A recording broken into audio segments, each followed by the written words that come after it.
That was so inspiring. Let's give it up one more time for Steve. That was great. That's great. So as you know, it is Women's History Month, and one of my women idols who has actually been part of Unity and been here at Unity on the Bay is Maya Angelou. And what Maya said was, there is no greater agony than having an untold story within you. And so every woman has a story, whether it's told or untold. We all have stories, men and women. And during Women's History Month, we honor and recognize the contributions of women. And I think that's important because it brings to mind, it brings to our awareness all of the contributions that women have made in art and literature and science and mathematics, religion, so many areas that are too numerous even to name. But each one of our women role models, through their lives, teach us something. They teach us by their stories, the story of their life, their personal history. And each one of us can name our personal favorites. You know, I always name Myrtle Fillmore, the co-founder of Unity, because she went through her personal challenges of illness and found a spiritual path for healing, which ultimately became, with her husband, Charles Fillmore, the Unity movement. And I honor Mother Teresa, who chose poverty. She chose to live basically homeless on the streets, ministering to the poorest of the poor, and built a whole ministry evolving around that.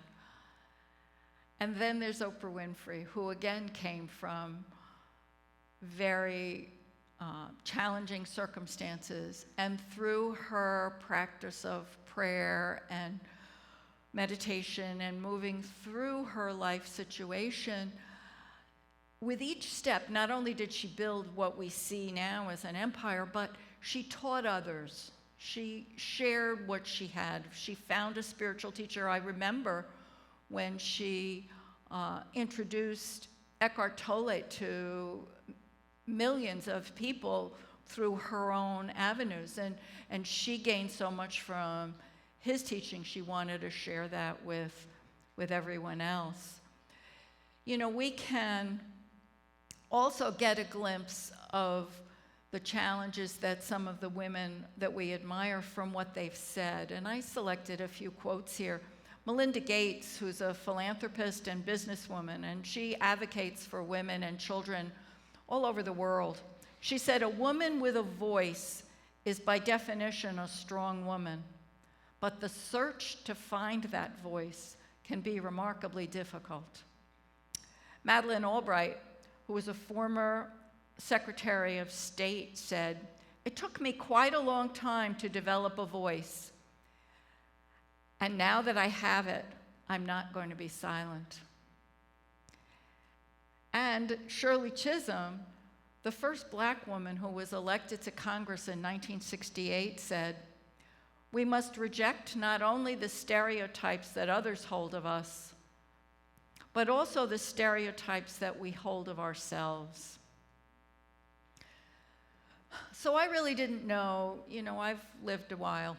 I really didn't know what I would share today in terms of a story. So I did a little bit of journaling and a process, and I kind of looked at where my challenges were in my life, and they seem to revolve around relationships, you know, and it's, you know, kind of early programming, but the Prince Charming, you know, the knight in shining, it would come and it would take me and rescue me, and life would be beautiful, right? You know, I'd be loved and supported and cared for. And But what if it didn't work out? You know, what then? What would that mean about me? I wasn't worthy, I wasn't good enough, there was something wrong, I was unlovable, all these things.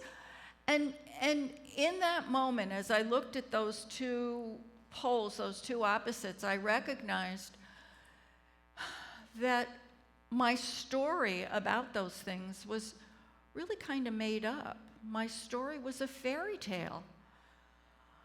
And I thought, oh my goodness. And you know, you may be wondering, like, really, a fairy tale? Where's she going with this? And so we'll talk a little bit about what I mean by a fairy tale and why it might be important to look at the stories in our lives and how we can change those stories so that we can move from a place where we're not living at our full potential to a place where we are really, truly happy. So, you know, the word fairy tale, it comes to mind, you know, there's a once upon a time, and there's stuff that happens in the middle, and then there's the they lived happily ever after. But the way that I'm using the fairy tale is more of a metaphorical description of our internal programming, you know, that most of it's stored in our subconscious mind. You know, we're born, we come into this world as a clean slate, you know, there's nothing there, but we get programmed, and depending on what generation you're at and depending on where you're at in your life now, there's been programming, and women of my generation grew up with, just as I said, you know, the Prince Charming and what our life is supposed to be like, and women sort of in the middle grew up with, you can have it all. You can be out there, you can be a homemaker, you can do stuff. But there's still stories that populate our subconscious mind. And I call them fairy tales. And it is those stories, those fairy tales, that kind of filter things, the way things we have in our mind. This is the way things should be. This is what my life should be like. So the question then becomes, well, what happens if my life or my image isn't like those stories, isn't like what I imagine it to be? Well, where do I go from there? What do I do?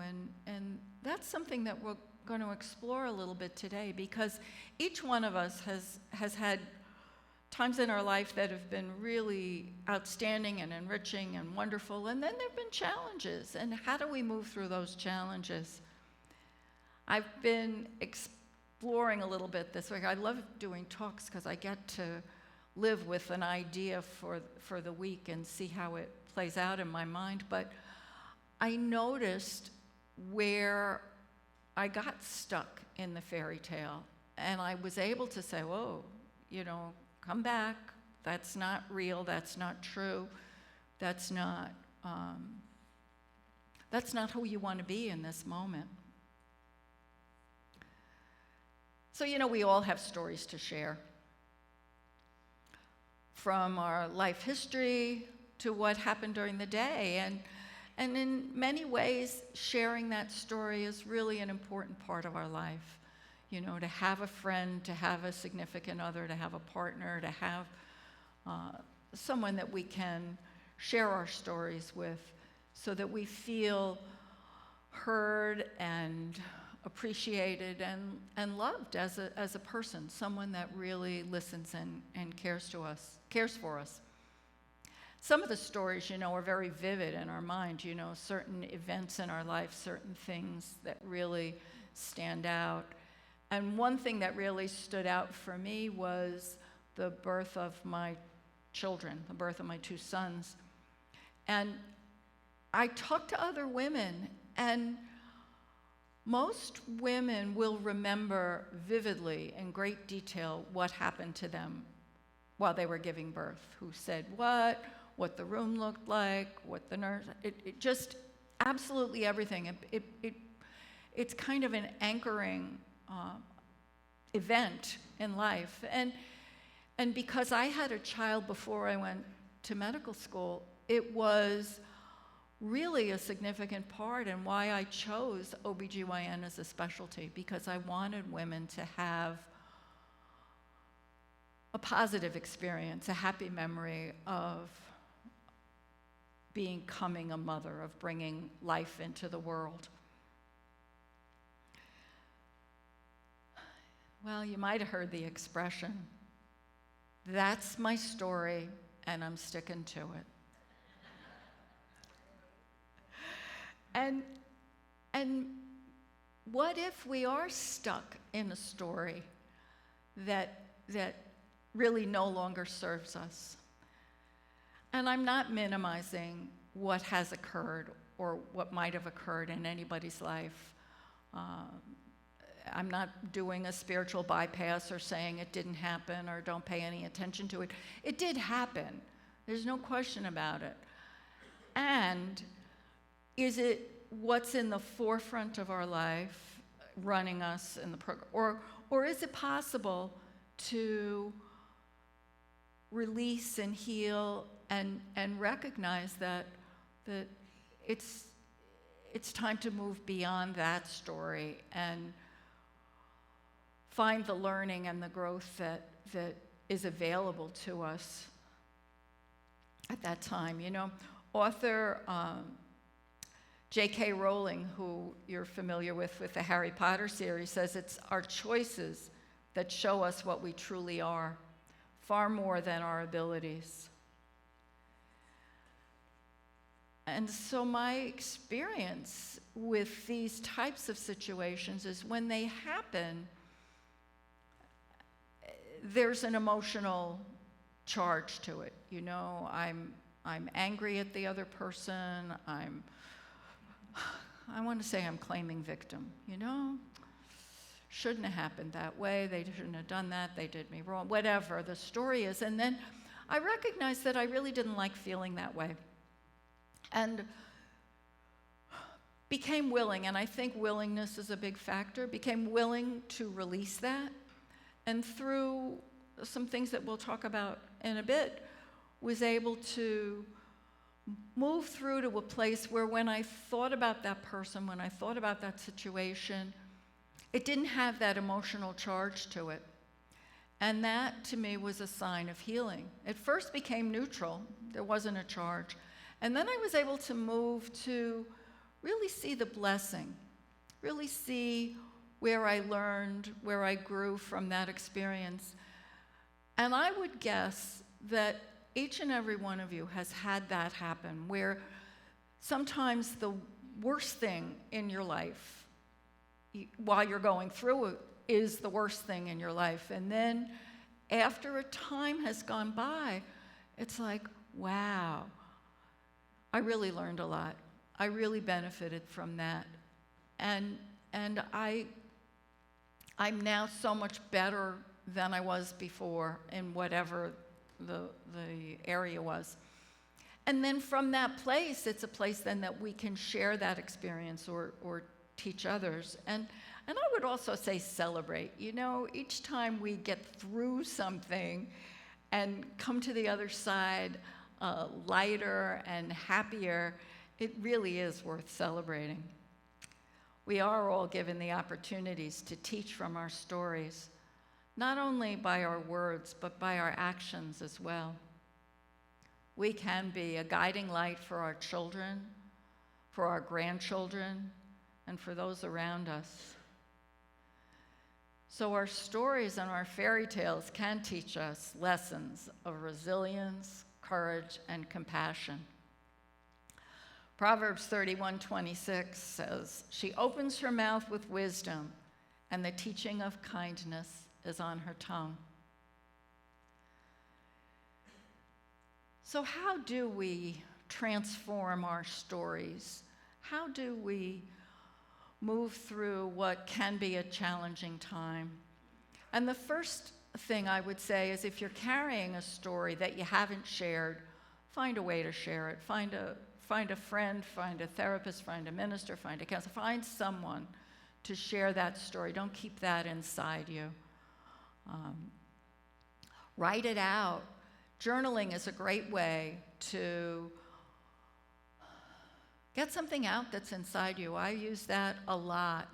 And I found for me that process of journaling, if I asked for guidance, if I asked God, if I asked Jesus, asked Spirit to help through that process, answers would come. It became very interesting. I would rant and ask a question and get an answer, and then write some more and get another answer. And I think that's something that we can all do. We all can get a hold of a piece of paper and a pen and just write, get stuff out. The other thing that we can do is write, but write for sharing. You know, Amy Ellis and her writing group will be more than happy to welcome you in and help you write your story so that you can have something that you can share with friends, family, and beyond. We have our unity principles, and we always come back to that. We always come back to prayer and meditation, denials and affirmations, and the law of mind action, where we vision what's in our mind. Our mind, we have that idea, and we can then express that in our life. So in fact, we can create a new story for ourselves. We can write a new story. So when we are in this process, and we're all on a spiritual journey, we can learn from each other, we can learn from ourselves, see where we're at, and see where we would like to be. Singer-songwriter Dolly Parton said, "If your actions create a legacy that inspires others to dream more, learn more, and do more, then you are an excellent leader." And I would add, an excellent teacher and role model.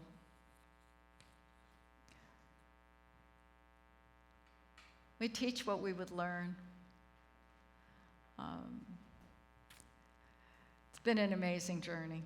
So in conclusion, our fairy tales are the stories that we tell ourselves about our life situation, and who we are. And they can be relics from the past, or they can be uplifting stories that reveal our Christ presence. It's important to our happiness and peace to recognize if our story is running us. We can then release that motto of, if it's my story and I'm sticking to it. We can create and write a new story, one with a truly happy ending using our unity principles. My story can be whatever I choose it to be. And I'll close with a quote from Michelle Obama. "It's not about being perfect. It's not about where you get yourself in the end. There is power in allowing yourself to be known and heard, in owning your own unique story, in using your authentic voice." And so it is.